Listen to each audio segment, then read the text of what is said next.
سوال علی رضا خان پشاور سے پوچھتے ہیں کہ اکثر لوگوں کو نماز کے بعد جائے نماز کا کونا موڑتے دیکھا ہے، کیونکہ ان کا کہنا ہے کہ ایسا نہ کرنے سے شیطان نماز پڑھتا ہے، کیا یہ شرعاً درست ہے؟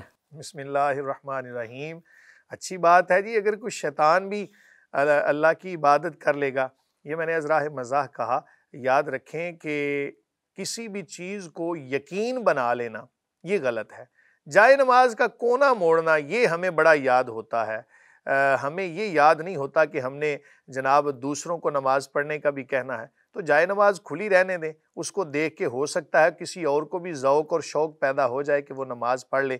جائے نماز کا کونا موڑنا یہ شرعاً جائز نہیں ہے۔ اگر آپ نے اس کو لپیٹنا ہی ہے تو مکمل کو لپیٹ کے رکھ دیں یا اس کو طے کر کے رکھ دیں تاکہ اس کے اوپر کوئی نجاست نہ گر جائے، اس نیت کے ساتھ۔ اور اس نیت سے کونا موڑنا کہ جناب شیطان نماز پڑھتا ہے، اس کی کوئی حقیقت نہیں ہے۔ یہ عوام کے اندر مشہور ہے کہ جی جائے نماز کو جناب موڑ کے رکھنا چاہیے۔ اس کا مطلب تو پھر یوں ہوا کہ مساجد کے اندر اور بیت اللہ شریف میں اور ادھر ادھر جہاں پر بھی صفیں پڑی ہوتی ہیں پھر ہر ایک کا کونا موڑنا چاہیے، یہ تو پھر بہت دور تک جناب بات جائے گی۔ اس لیے ایسے توہمات سے بچنا چاہیے۔ اسلام کے اندر توہمات کی کوئی گنجائش نہیں ہے جناب۔ ایسے ہی وہم بنا لینا کہ اس چیز سے فلاں ہوتا ہے، اس چیز سے فلاں، اس کی کوئی شرعی حقیقت نہیں ہے، اس سے اجتناب کرنا ضروری ہے۔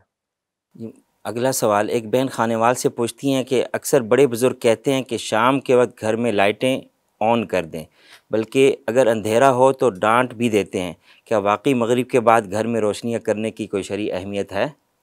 بسم اللہ الرحمن الرحیم۔ ایسی روشنیاں کرنا کہ جو اسراف کے زمرے میں آئیں، بڑے بڑے بلب لگا دینا اور گھر کو روشن کرنا، یہ اسراف اور فضول خرچی کے زمرے میں آئے گا۔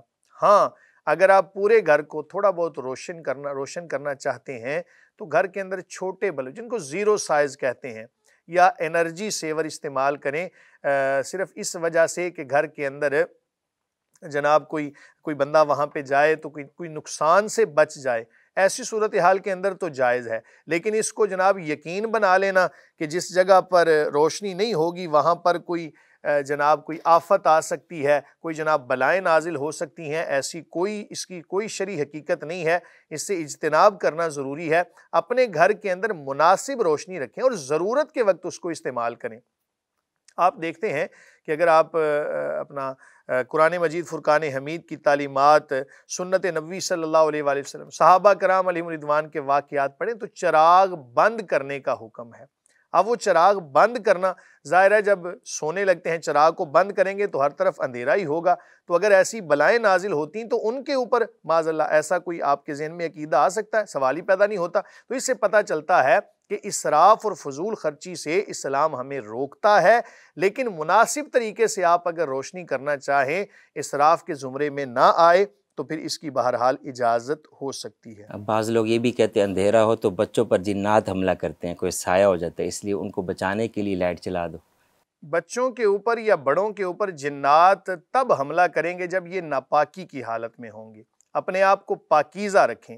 میں آپ کو ایک وظیفہ بھی بتا دیتا ہوں، جو بندہ چاہتا ہے نا کہ میرے اوپر سے شیطانی طاقتیں دور ہو جائیں، ہمیشہ باوضو رہنا شروع کر دے۔ جب وہ باوضو رہے گا نا، سوال ہی پیدا نہیں ہوتا کہ کوئی شیطان اس کے اوپر حملہ کر دے۔ کسی بندے کو جناب آسیب ہے، کوئی بھی کسی قسم کا چکر ہے، کوئی ایسے معاملات ہیں، آپ کو جناب ڈر لگتا ہے، کرنا صرف یہ ہے کہ بے وضو نہیں رہنا۔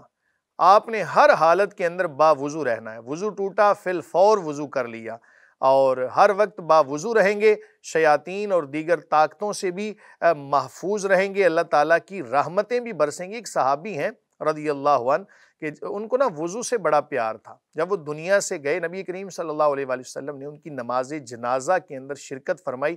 کریم آقا علیہ الصلوۃ والسلام نا اپنے مبارک پاؤں اس طرح، یعنی صرف مبارک انگلیاں جسے ہم کہتے ہیں پباں پار چلنا، ایسے آپ چل رہے تھے۔ کسی نے پوچھا یا رسول اللہ صلی اللہ علیہ کیا وجہ ہے؟ کریم آقا علیہ الصلوۃ والسلام نے فرمایا کہ اس بندے کی نماز جنازہ کے اندر فرشتوں کا اتنا رش ہے کہ پاؤں رکھنے کی بھی جگہ نہیں مل رہی۔ تو باوضو رہے نا ہمیشہ۔